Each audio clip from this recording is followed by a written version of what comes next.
Hello everyone and welcome to the English Hour. Today we'll talk about the impact of the virus on our lives and the future. I call this the viral transformation.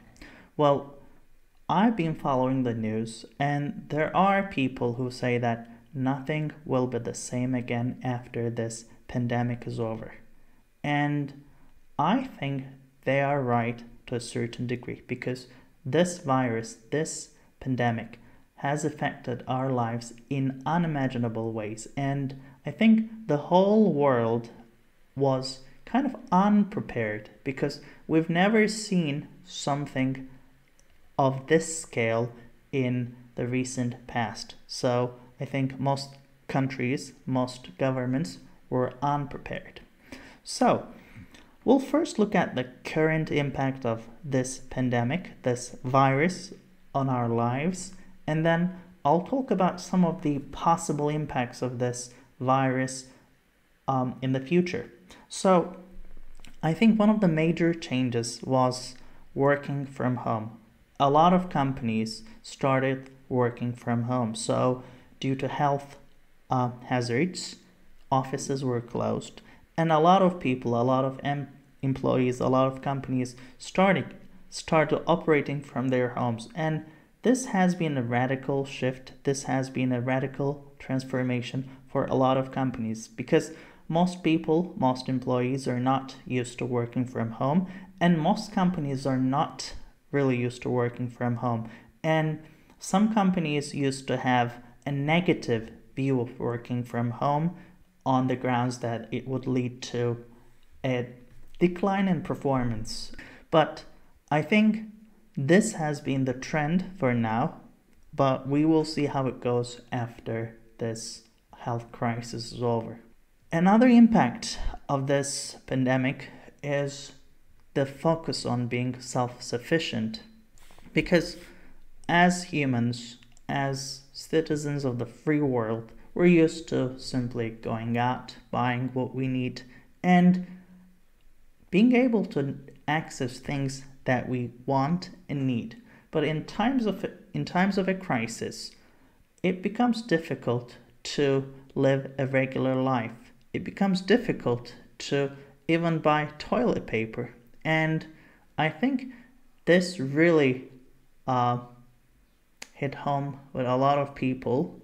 And I think there is now a lot more emphasis on being sufficient. For example, personally, I bought a bread maker and I'm trying to make bread at home, and I feel it's a lot more comfortable than trying to go to the bakery and buying bread and coming back home. So that's one thing. Another change is social distancing, because different countries have different approaches to social life. For example, in the US, I think people are not very close to each other physically because, people have personal space.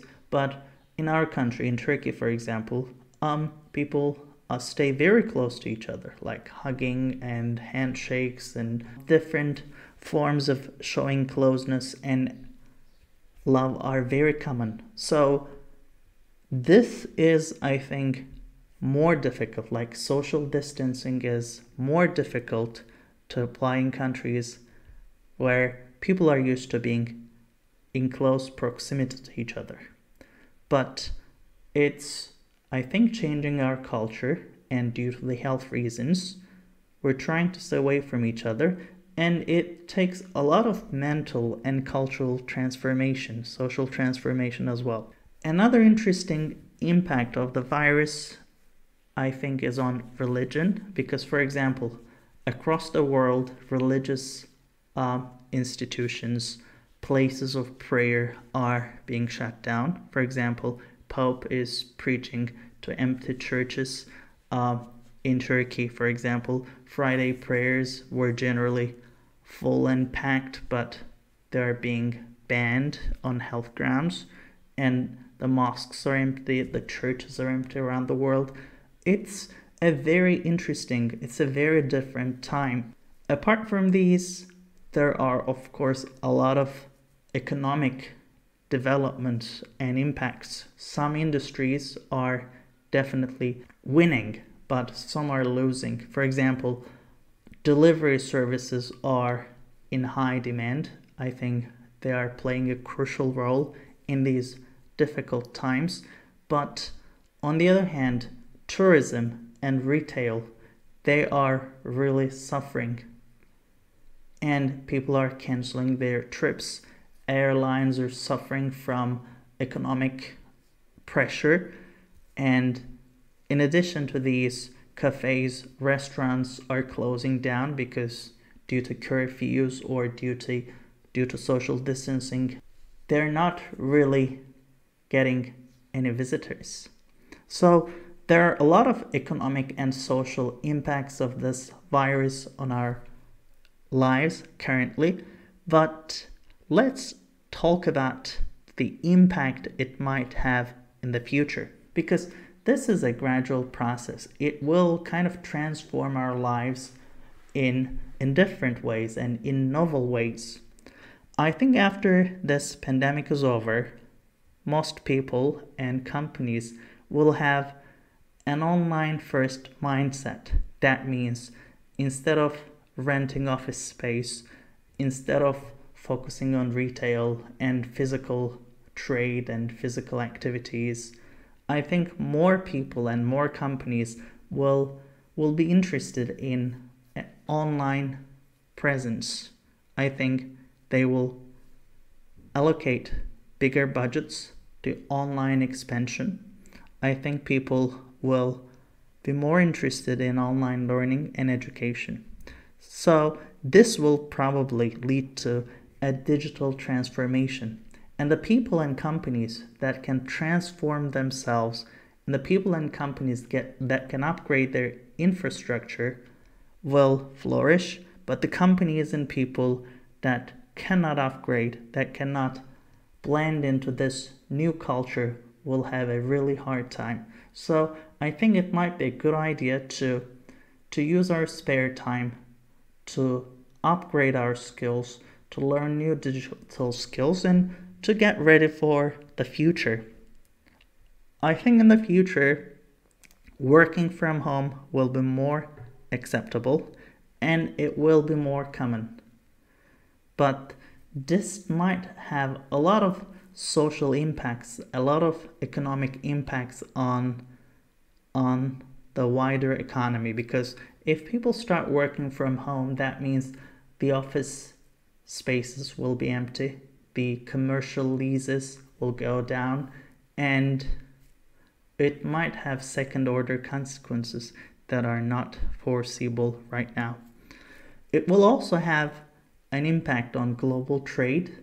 I think currently most companies and most countries, they realize that they need to have local manufacturing because, for example, a lot of European countries, a lot of American countries, and even Turkey, a lot of countries are used to outsourcing their manufacturing to China, to India, but especially to China. So everything, almost everything is being produced in China, raw materials, goods and everything. So when everything is produced in a country, in the case of a supply chain disruption, as we're experiencing right now, the world economy really suffers. The supply chain really suffers because due to the pandemic, the production in China was stopped, and there were supply chain shocks all around the world, which meant companies could not get their products, companies could not distribute their products to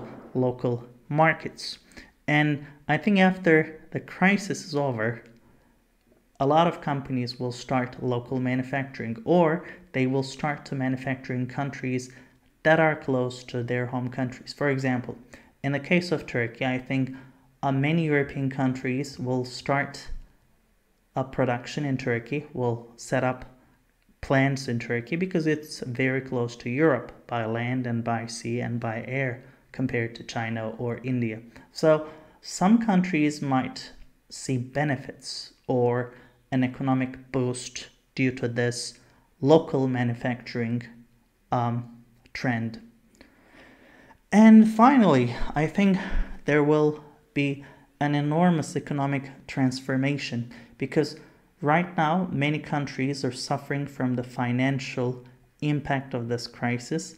A lot of people have lost, like millions of people, for example, in the US have lost their jobs, and some countries such as Spain are considering offering universal basic income, which means that the state will pay everyone a certain wage, a certain allowance. Universal basic income is a very interesting concept. It's an interesting idea, and I really wonder how it will play out in the future. So on the one hand, I think it might be a good idea to provide everyone with the basic needs and necessities, but I don't know how it will impact the overall economy and the standard of living for everyone. So we will see how it turns out. Okay, I think these are basically the impacts or the implications of this pandemic for present and for the future. And if you have any opinions or ideas about the possible impacts of the virus, of this pandemic, make sure to share them in the comments. And as always, I'll see you in the next episode.